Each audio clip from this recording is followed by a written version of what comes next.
For my final research project, I decided to choose a topic that is understood by many, yet is not talked about often enough.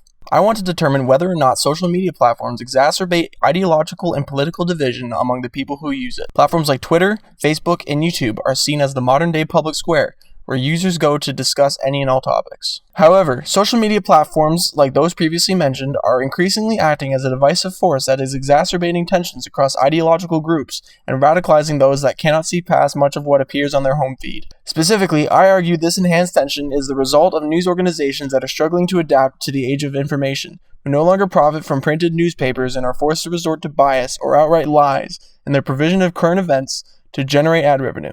The algorithms present in social media to keep users engaged are also having the effect of showing them what aligns with their beliefs, creating an us versus them mentality towards those on the other side of even an inconsequential political issue. Finally, nefarious foreign influence is present on social media through the use of bot or troll accounts, intentionally stoking division to destabilize our society. First, I will touch on the news organizations and their role in this problem. A 2011 report by Pierre and Exacerbate found that biased news has become much more prevalent than objective news on YouTube, which is a major shift in the practice of journalism, which formerly had objectivism as a core principle. Pierre and Exacerbate describe that on YouTube, news videos that are unfair, i.e. break the norm of objectivity, do not use sources, and have an agenda are more popular among viewers than those that adhere to more traditional standards. Due to the nature of the platform, most news videos uploaded by the big-name corporations, such as CNN, MSNBC, or Fox, are short clips of key moments in a speech or report, often lacking the context of the issue.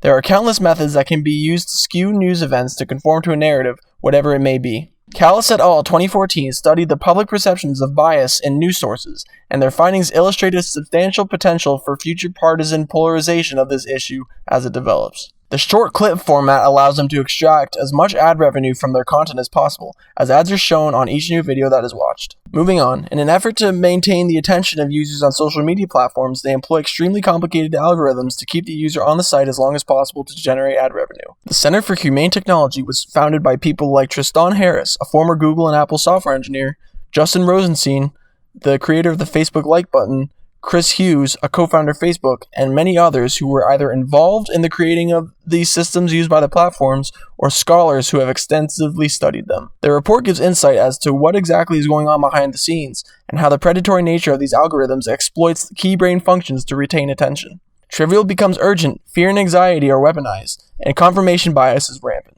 In the Canadian context, Grusden Roy 2014 analyzed political polarization on Twitter during the 2011 federal election. They found that users are unlikely to shift their political beliefs as a result of their Twitter interactions, rather than changing their thoughts on a topic when an alternative perspective is presented. Finally, foreign influence has a drastic effect into the political discourse of Western democracies, specifically in reference to the Internet Research Agency, or IRA, of Russia.